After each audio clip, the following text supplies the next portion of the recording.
ನಮಸ್ಕಾರ ಎಲ್ರಿಗೂ, ಹೇಗಿದ್ದೀರಾ? ನಾನು ಶ್ವೇತಾ, ಜಪಾನಿಂದ. ಇವತ್ತು ಮತ್ತೆ ವಾಲಂಟಿಯರ್ ಮಾಡಕ್ ಬಂದಿದ್ದೀನಿ.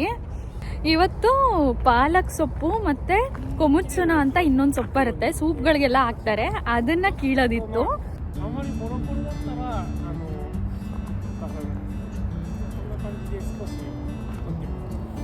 ಇಲ್ಲಿ ಚಳಿ ಇದ್ದಾಗ್ಲೂ ಕೆಲವೊಂದು ತರಕಾರಿಗಳನ್ನೆಲ್ಲ ಬೆಳಿತಾರೆ.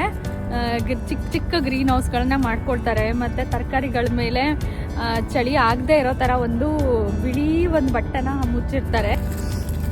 ಈಗ ಎಲ್ಲ ಮುಗಿಸ್ಕೊಂಡು ಮನೆಗೆ ಹೋಗ್ತಾ ಇದ್ದೀನಿ. ನಾನು ನಿಮಗೀಗ ಪ್ಲಮ್ ಬ್ಲಾಸಮ್ ತೋರಿಸ್ತೀನಿ. ಒಂದು ತಿಂಗಳಲ್ಲಿ ಸಕುರಾ ಸೀಸನ್ ಇದೆ. ಅದಕ್ಕಿಂತ ಮುಂಚೆ ಅರ್ಲಿ ಬ್ಲಾಸಮು ಪ್ಲಮ್ ಬ್ಲಾಸಮ್ ಬಿಡುತ್ತೆ.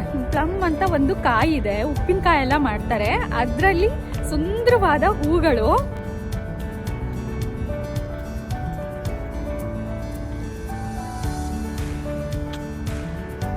ಒಂದೇ ಮರದಲ್ಲಿ 2 ಬಣ್ಣದ ಬಿಟ್ಟಿದೆ, ತಿಳಿ ಗುಲಾಬಿ ಬಣ್ಣದ್ದು ಮತ್ತೆ ಬಿಳಿ ಬಣ್ಣದ್ದು ಸಕುರಾ ಇದೆ. ಸಕುರಾ ಅಲ್ಲ, ಪ್ಲಮ್ ಬ್ಲಾಸಮು.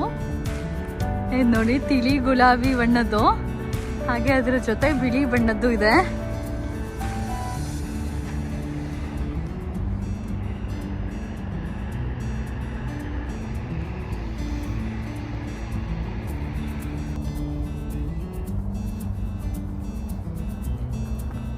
ಇದೆಲ್ಲ ಪ್ಲಮ್ ಬ್ಲಾಸಮ್ಮು.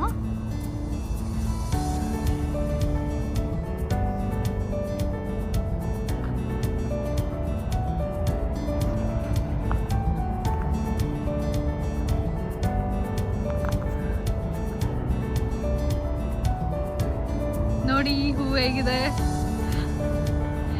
ಈ ಹೂ ನೋಡಕ್ಕೇನೆ ಬೇರೆ ಬೇರೆ ದೇಶಗಳಿಂದ ಎಲ್ಲ ಲಕ್ಷಾಂತರ ಜನ ಬರ್ತಾರೆ ಜಪಾನ್ಗೆ.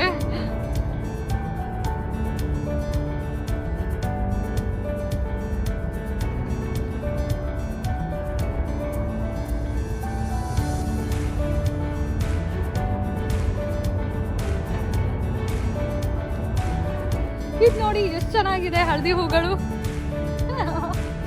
ಘಮ ಬೇರೆ. ನಾನು ಇಲ್ಲಿ ಒಳಗಡೆ ಬಂದ ತಕ್ಷಣ ಪೂರ್ತಿ ಘಮ ಘಮ ಬರ್ತದೆ. ಹೆಂಗಿದೆ ಈ ಜಾಗ ನೋಡಿ, ಎಷ್ಟು ಚೆನ್ನಾಗಿ ಕಾಣಿಸ್ತಾ ಇದೆ ಈ ಹಳದಿ ಹೂಗಳು. ಈಗ ಇಲ್ಲಿ ವಸಂತ ಕಾಲ ಶುರುವಾಗ್ತಾ ಇದೆ ಅಲ್ಲ, ಹಂಗಾಗಿ ಎಲ್ಲಾ ಹೂಗಳು ಅರಳುತ್ತೆ.